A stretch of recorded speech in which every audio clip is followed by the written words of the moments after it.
Cuando me negué a dar a mi mamá mi herencia, ella me invitó a una reunión familiar. Al llegar, había abogados esperando para obligarme a firmar los papeles.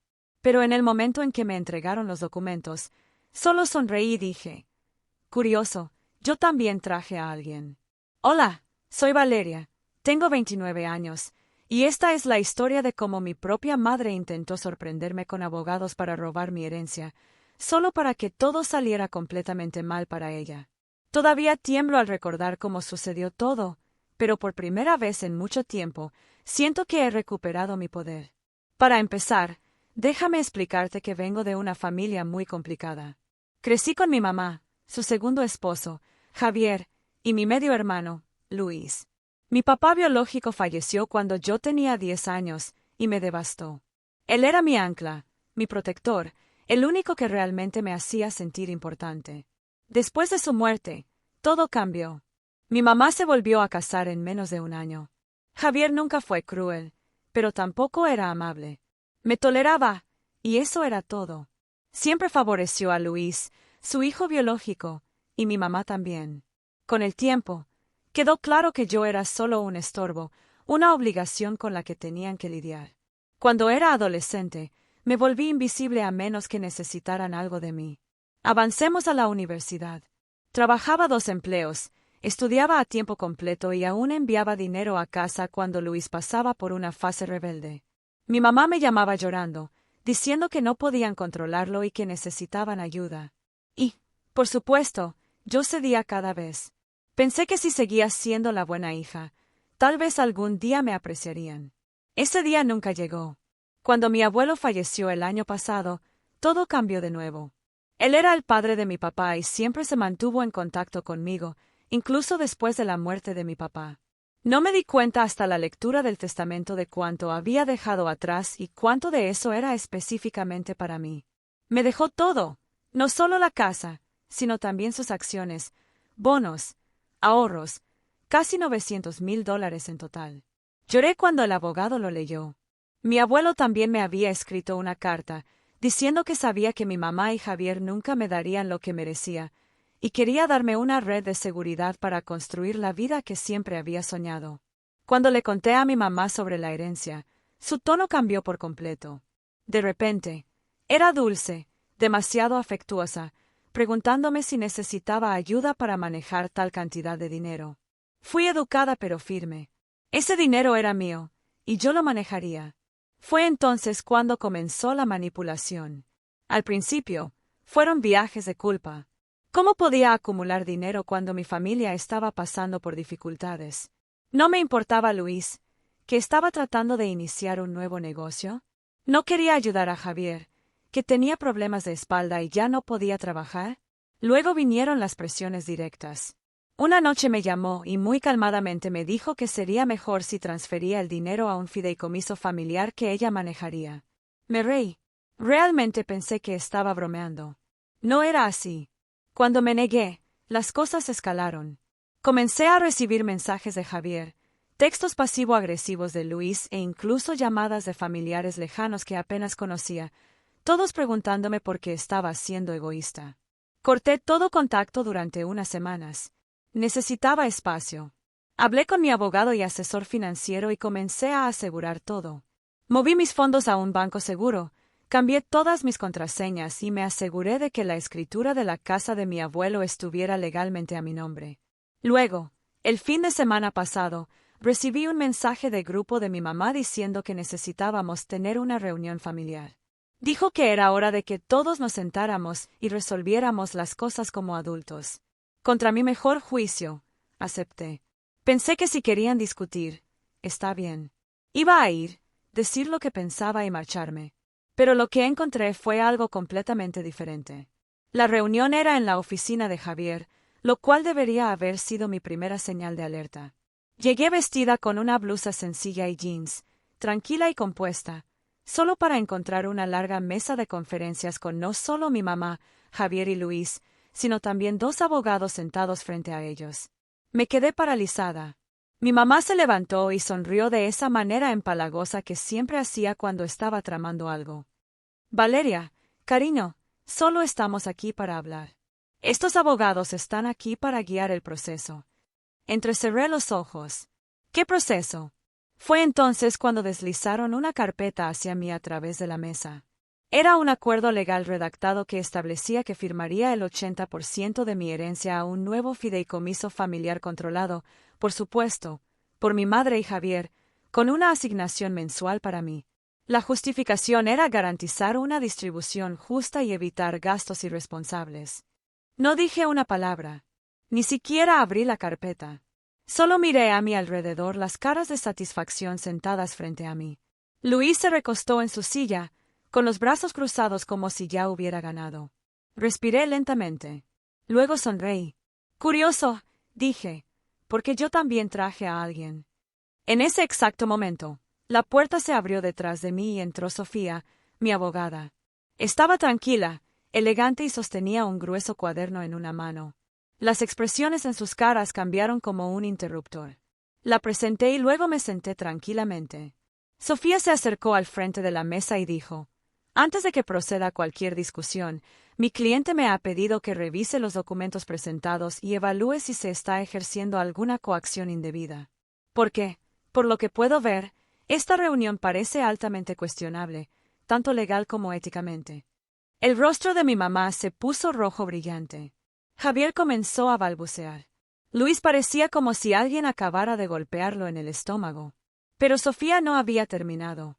Sacó copias del testamento, pruebas de transferencias de fondos y documentación de que todos los activos de mi abuelo habían sido heredados legalmente por mí sin cláusulas ni contingencias. Lo explicó todo con calma y dijo: Esta herencia es propiedad exclusiva de mi cliente. Cualquier intento de transferirla bajo presión o manipulación podría considerarse abuso financiero y fraude, y les aseguro que presentaremos cargos si es necesario. La habitación quedó en completo silencio. Mi mamá intentó protestar, diciendo que no entendía lo que estaba haciendo, que solo estaban tratando de ayudarme a manejar las cosas de manera responsable. Pero el acto había terminado. Me levanté, la miré a los ojos y dije: Me han tratado como una extraña toda mi vida. Nunca me protegieron, nunca me apoyaron, y ahora quieren robarme. Ese dinero no es de ustedes. Nunca lo fue. Salí sin mirar atrás. Pero ojalá pudiera decir que eso fue el final. Que aceptaron la derrota y me dejaron en paz. No fue así.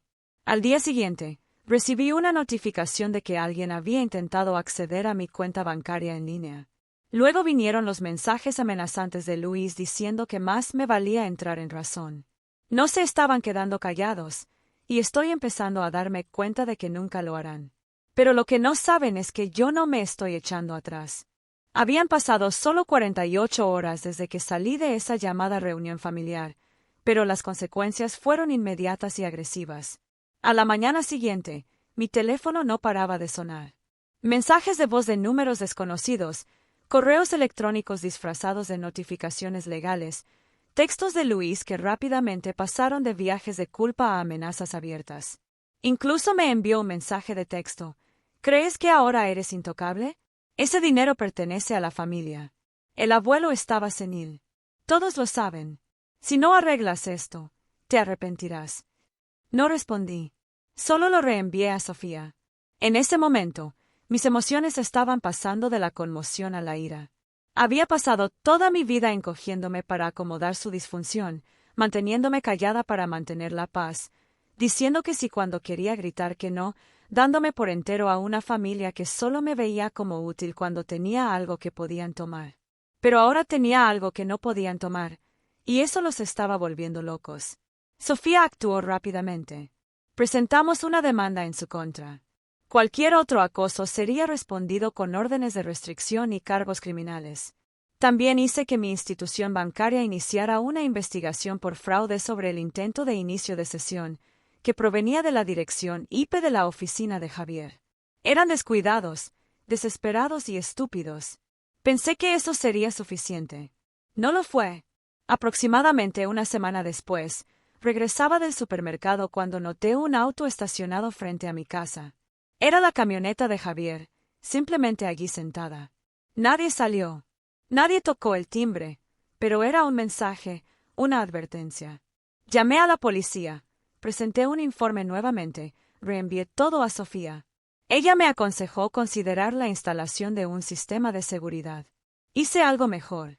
Instalé cámaras, cambié todas mis cerraduras y compré un perro guardián. Se llama Thor, y es lo más dulce del mundo hasta que siente una amenaza. Entonces se convierte en otro animal. Unos días después, tocaron a mi puerta. Revisé la cámara. Era mi madre sola. Casi no abro, pero algo en mí quería un cierre. Quería mirarla a los ojos una última vez. Se veía mayor. Cansada, pero no arrepentida. Nunca arrepentida. Valeria, dijo, sé que las cosas se salieron de control. Solo teníamos miedo. El negocio de Luis está en problemas. Javier no ha trabajado en meses. Pensamos que si podíamos hablar, verías que no somos el enemigo. El enemigo. Esa palabra se quedó conmigo. No dije nada. Solo la dejé hablar. Siguió hablando de lo difíciles que habían sido las cosas. De cómo yo no entendía lo que significaba ser parte de una familia de verdad. De cómo el abuelo había cometido un error al dejarme todo a mí. Y luego vino lo peor. No te mereces todo, Valeria. Solo eres una persona. Luis tiene una familia que mantener. Javier y yo estamos ahogados en deudas. Pensamos que nos amabas lo suficiente como para compartir. Respiré hondo y dije algo que nunca antes le había dicho. No, no en un grito enojado. No en un colapso lloroso. Solo un no firme e inquebrantable. No, mamá. Ya no me vas a hacer sentir culpable. No vas a hacerte la víctima cuando todo lo que has hecho es manipular, robar y mentir. Me abandonaste emocionalmente hace años. El abuelo lo vio. Por eso me lo dejó a mí. Y te guste o no, ya no voy a ser tu chivo expiatorio. Me miró como si no me reconociera. Quizás no lo hizo. La antigua Valeria habría llorado, habría suplicado por paz. Pero esa chica se había ido. Cerré la puerta. Al día siguiente, recibí una carta de otro bufete de abogados. Intentaban demandarme, alegando que el abuelo había sido mentalmente incompetente cuando escribió el testamento. Me reí en voz alta. Había actualizado su testamento 2 veces en los últimos 2 años, ambas veces con autorización médica completa y testigos. Sofía envió una réplica de 20 páginas tan rápido que les hizo girar la cabeza. Contraamenazamos con una demanda por angustia emocional, fraude intentado y difamación. Fue entonces cuando se detuvo por completo.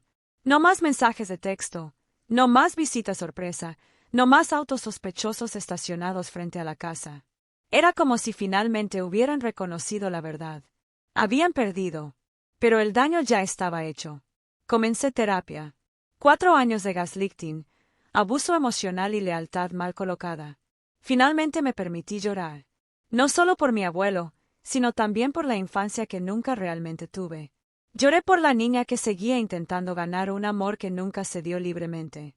Lloré por la idea de familia a la que me había aferrado durante demasiado tiempo. Luego comencé a reconstruir. Renové la casa de mi abuelo y me mudé a tiempo completo. Planté un jardín, organicé cenas con amigos que se sentían más como familia que mi propia sangre. Doné una parte de la herencia a organizaciones que apoyan a niños que crecen en hogares tóxicos. Inicié mi propio negocio, algo que había soñado durante años, pero que nunca creí que podría hacer hasta ahora. Y en cuanto a mi madre, Javier y Luis, escuché por una prima que Javier tuvo que vender su camioneta.